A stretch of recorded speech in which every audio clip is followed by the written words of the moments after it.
ये आपके सामने बहुत बड़ा एक पहला फैसला रखा गया। दूसरा बड़ा फैसला, काशी में गंगा जी पर एक नया पुल। काशी में आज गंगा जी पे मालवीय ब्रिज बना हुआ है। ये जो ब्रिज आप देख रहे हैं ये है मालवीय ब्रिज। ये पिक्चर लिया गया है, ये वाली साइड काशी है, दूसरी वाली साइड पंडित दीनदयाल उपाध्याय टर्मिनल वाली साइड है। ये आपको लैंडमार्क यहां पे दिखाई दे रहा होगा, नमो घाट वाला, दोनों हाथ जोड़े हुए ना, नमो नमो नमस्ते, वो वहां से ये पिक्चर लिया हुआ, राइट। और आप सब जानते ही हैं हमारी संस्कृति में गंगा जी एक ही जगह पे उत्तरोगामी है, इसी जगह पे, यानी river flows from south to north.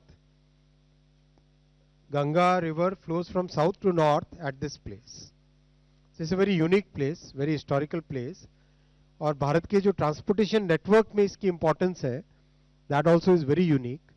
This is the major cord from east to north and west. East से नॉर्थ और वेस्ट को जोड़ने वाला ये मेजर कॉरिडोर है। मालवीय ब्रिज 137 इयर्स ओल्ड है, बहुत पुराना ब्रिज है, अपनी लाइफ कंप्लीट हो चुकी है, लेकिन उसको बहुत अच्छी मेंटेनेंस करने के कारण अच्छी कंडीशन में है। लगातार 2 साल पहले मैंने स्वयं इंस्पेक्शन भी किया था इसका, और प्योर एक अच्छी टेक्निकल टीम इसको लगातार इंस्पेक्ट करके मेंटेनेंस करती है। अब इस पे डिसाइड हुआ है कि एक नया ब्रिज बनाए, जिस ब्रिज में नीचे वाले डेक पे 4 रेलवे लाइन होंगी, 1 2 3 4 रेलवे लाइन होगी, और ऊपर वाले डेक में 6 लेन का हाईवे होगा। 4 रेलवे लाइन और 6 लेन का हाईवे, ये वर्ल्ड में ट्रांसपोर्ट कैपेसिटी में, ट्रैफिक कैपेसिटी में one of the biggest bridges में काउंट होगा। इसलिए जरूरी है कि हमारा एंटायर ईस्ट और नॉर्थ, ईस्ट और वेस्ट, इन दोनों को जोड़ने का ये एक बहुत बड़ा कॉरिडोर है। और इस कॉरिडोर पे गंगा जी पर ये ब्रिज अपने आप में बहुत बड़ा एक मेजर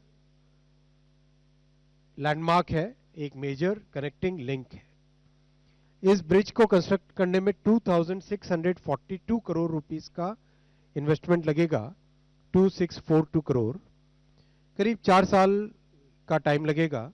बहुत ही कॉम्प्लेक्स ब्रिज है। इस ब्रिज की अगर आप फाउंडेशन समझो तो ये आप पूरा जो मंच देख रहे हो ना, ये जितना मंच देख रहे हो, इस मंच से ये फर्स्ट रो आप दिखाई दे रही है, इतना एरिया और जोड़ दो, उतना उतना एक एक पिलर का फाउंडेशन है। और फाउंडेशन नदी के सरफेस से करीब 120 फुट नीचे गहरा जाएगा। 100 फुट से ज्यादा गहरा, 100 फुट का मतलब हो गया करीब करीब आपके 3 मंजिल की बिल्डिंग, 3 से ज्यादा मंजिल की बिल्डिंग, उतना गहरा तो उसका फाउंडेशन, फिर उसके ऊपर पिलर्स, उसके बाद में ब्रिज, और एक आइकॉनिक स्ट्रक्चर बनेगा। ये उसकी लोकेशन दिखाई गई है कहां पे बन रहा है, और ये भी लोकेशन दिखाई गई है। एग्जिस्टिंग ब्रिज उसके राइट हैंड साइड वाले डायरेक्शन में यहां पे बनेगा, और इसकी ये उसका विजुअलाइजेशन है पिक्चर का। एक आइकॉनिक ब्रिज बनेगा, मल्टीपल आर्चेज इसमें रहेंगे, और ये आर्चेज अपने आप में उस एरिया के लैंडस्केप को, काशी के लैंडस्केप को, काशी के पूरे स्काईलाइन को डिफाइन करने वाले आर्चेज ये सब होंगे। बड़ा ब्रिज है, अगले 150 साल के लिए समझो, 150 इयर्स के लिए इसको डिजाइन किया जा रहा है। 150 इयर्स के लिए इसको डिजाइन किया जा रहा है, और 100 साल आगे तक हमारा ट्रैफिक कितना होगा, रेलवे और रोड दोनों का मिला के, उस हिसाब से इस ब्रिज को बनाया गया है।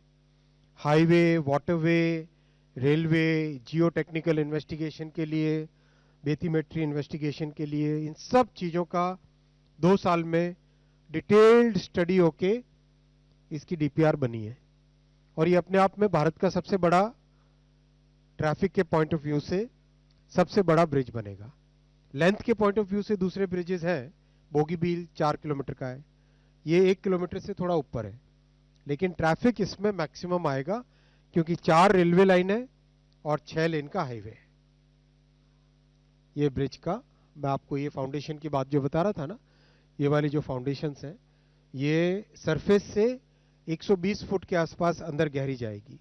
नदी का जो सरफेस है, तट है जो उसकी मिट्टी का जहां पे, वहां से उसके भी 120 फुट नीचे, और बहुत बड़ी साइज के पिलर्स हैं। अच्छा ब्रिज बहुत बड़ा बनेगा। ये नीचे रेलवे लाइंस रहेंगी और ऊपर वाले डेक में हाईवे रहेगा।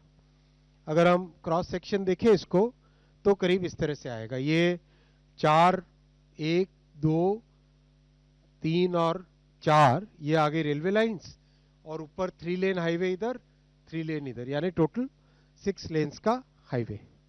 इस तरह से इसका डिजाइन है। यूनिक डिजाइन है, कॉम्प्लेक्स डिजाइन है, और बहुत मेहनत लगेगी इसमें।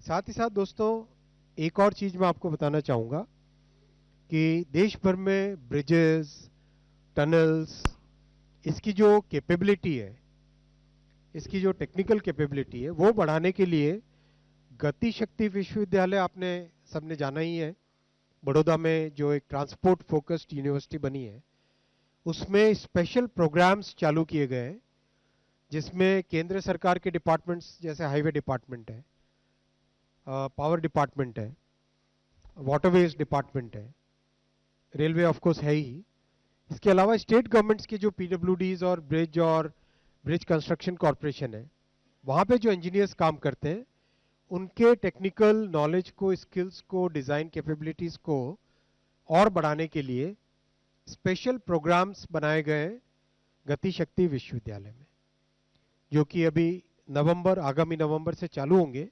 2 तरह के प्रोग्राम्स होंगे, एक तो शॉर्ट ड्यूरेशन प्रोग्राम्स होंगे जो कि मोर और लेस रिफ्रेशर कोर्स की तरह होंगे, और दूसरे होंगे यंग इंजीनियर्स के लिए मास्टर्स प्रोग्राम, या मिड सर्विस में काम करने वाले इंजीनियर्स के लिए MTech in bridge and tunnel, MTech in bridge and tunnel structures design, उस सब के, तो वो भी चालू किए गए।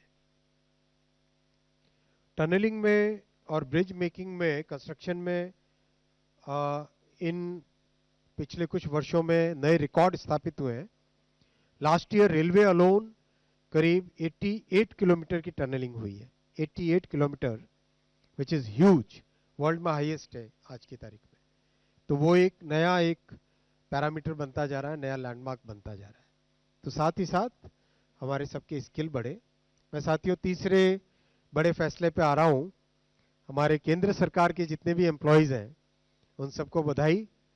आज कैबिनेट ने डीए और पेंशनर्स के लिए डीएनएस रिलीफ इसको 3% बढ़ाया है, और total 9,448 crore annually, 9,448 crore annually हमारे सेंट्रल गवर्नमेंट के एम्प्लॉयज के पे चेक में ऐड होगा। बहुत बधाई सबको। इसका कैलकुलेशन वगैरह सब स्टैंडर्ड एक फॉर्मूला से होता है, all India consumer price index for industrial workers, उसके हिसाब से इसका कैलकुलेशन होता है। तो दिवाली से पहले सभी केंद्र सरकार के सभी कर्मचारियों को हार्दिक अभिनंदन और बधाई, और सभी साथियों को भी आज उपस्थित आप हुए, आप सबको धन्यवाद। और मैं अब प्रश्न लूंगा।